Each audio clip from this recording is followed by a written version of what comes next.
When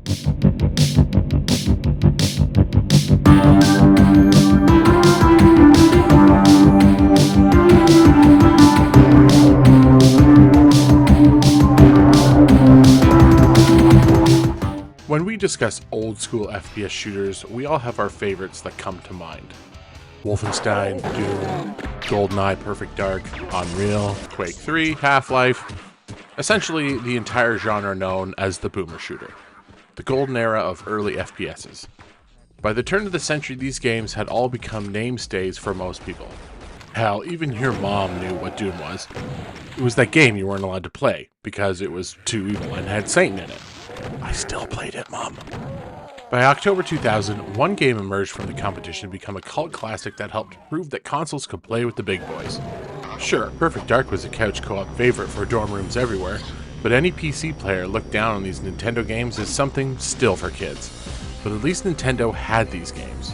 There weren't a ton of options for us PS2 players during this time. That is, until Time Splitters came along. Time Splitters was developed by Free Radical Design. It offered fast-paced, couch co-op only seen by the likes of Perfect Dark. Both had thrilling campaigns, could be played co-op, and had a vast multiplayer mode that took bots and map design to the next level. Time Splitters even offered a map editor, which was insane for a console game at the time.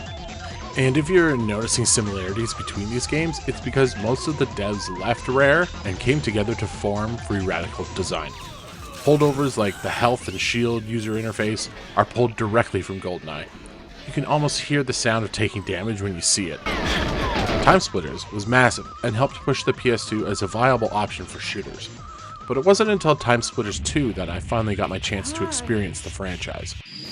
As someone who didn't own a decent PC at the time or have a Nintendo 64, Time Splitters 2 was a godsend. Fast forward to today and it's finally made its way back to Sony on the PS5. You know my nostalgia addiction couldn't resist, so I downloaded this bad boy to relive my gaming adolescence. But how does this game from 2002 hold up over 20 years later? God, I'm a dinosaur.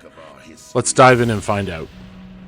As soon as I launched the game, I was greeted by the warm boot-up tone of the PS2. Haven't heard that in a while. Nostalgia hit number 1. The music comes crashing in with that early 2000s techno music straight out of the Matrix. Nostalgia hit number 2. Then, selecting campaign and diving into level 1, Siberian Dam. Woof. Nostalgia hit number 3. We're off to a pretty good start. Right from the get-go, the similarities to GoldenEye are staggering. Maybe it seemed like a fresh coat of paint at the time, but this game really is just an up-res of GoldenEye, but with better character models.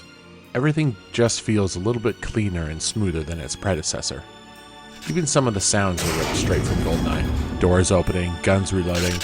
The bones of greatness are here, but like I said, just better. The next thing I noticed that brought me back, the objectives. I'm replaying this on normal, so there are several objectives to complete in each level, along with some secondary objectives, if you feel so inclined. In modern gaming, everything is simply shown to the player. Have a quest? Follow that glowing yellow beam of light. Need to talk to someone? They're now marked on your minimap. Time Splitters lives in an era where these things weren't just thrown at you. In several instances, I found myself just meandering around the level, trying to remember exactly how the hell I was supposed to move on. Burn the filing cabinets? What the hell? What? What does that even mean? Oh, here are the filing cabinets. Well, shooting them seems to make them explode, like in GoldenEye. Then I remembered I have these mines that you pick up at the start of the mission. They seemed totally impractical when I got them, of course, but they're clearly meant to blow up those cabinets. Had to figure that one out all by myself. Later, I managed to get all the way to the end of the level and then realized I still needed to blow up a satellite array. Well, back through the level to find that one satellite that was at the very beginning. Blow it up with another mine and voila, the exit portal appeared. I was surprised by how much this game, even in the first level, expected the player to do some digging to get these objectives done. Hand-holding isn't something that this game is doing, that's for sure. Every level has these not-so-obvious tasks that really make the player sit and question what the hell they're doing, which I commend in a shooter. Most modern shooters spoon-feed you everything and just ask you to shoot down baddies room to room. Sure, there's plenty of pointless killing in Time Splitters 2, but there are sections that require a little bit more exploring. Another aspect I really love about Time Splitters is that each level has its own special experience.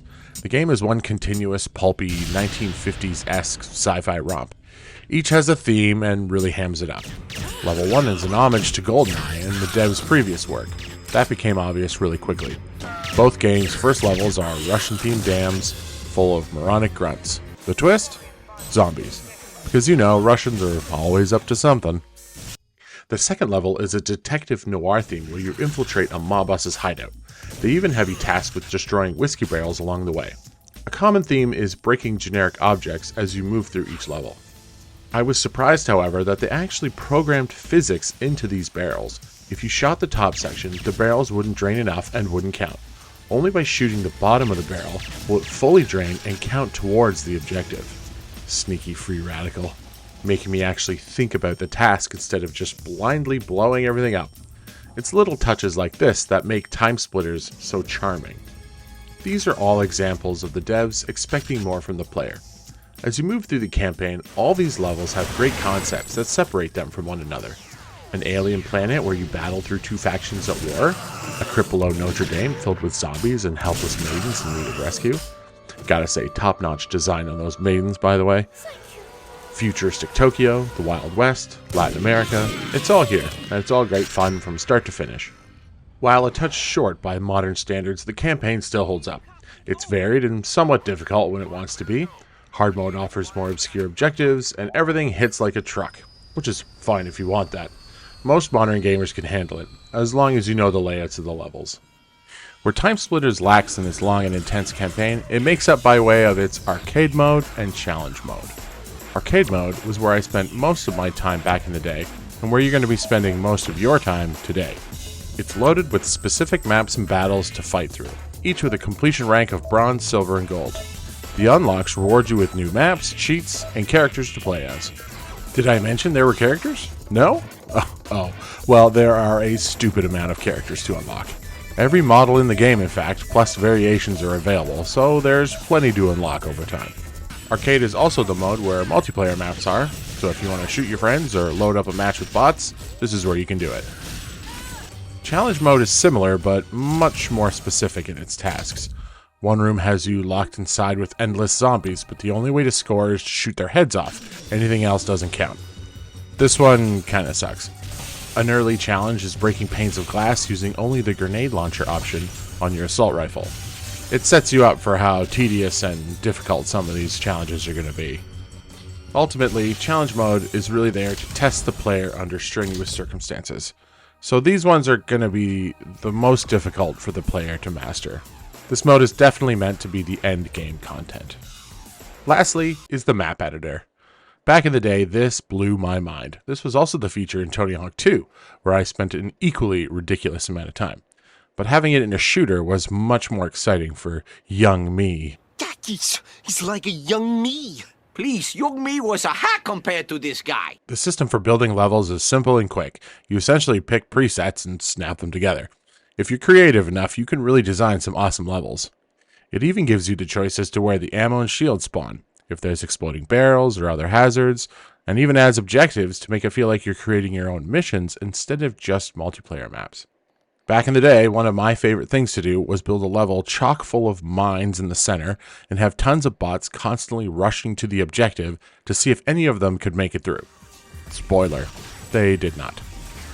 If you wanted to, you could spend countless hours building levels to your heart's content. It was amazing back then and is still pretty amazing today.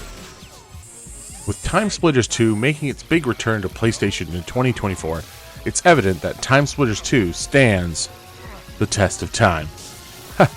See what I did there? Time Splitters? Whatever, it's a good joke. If you haven't played any of these games, I recommend starting with Time Splitters 2 and moving on to Future Perfect. Time Splitters 1 is a great base, but I wouldn't start there. It feels the most dated. This could also be my biased opinion, as 2 was my first, but I digress. Time Splitters 2 offers things that modern shooters could really utilize more of today. Couch co-op, bops, a map editor, and just silly nonsense fun challenges, meant to bring you and your friends together. If you haven't played this or are wondering if it still holds up, this game absolutely still holds up in spades. Thanks for watching my retrospective review of Time Splitters 2.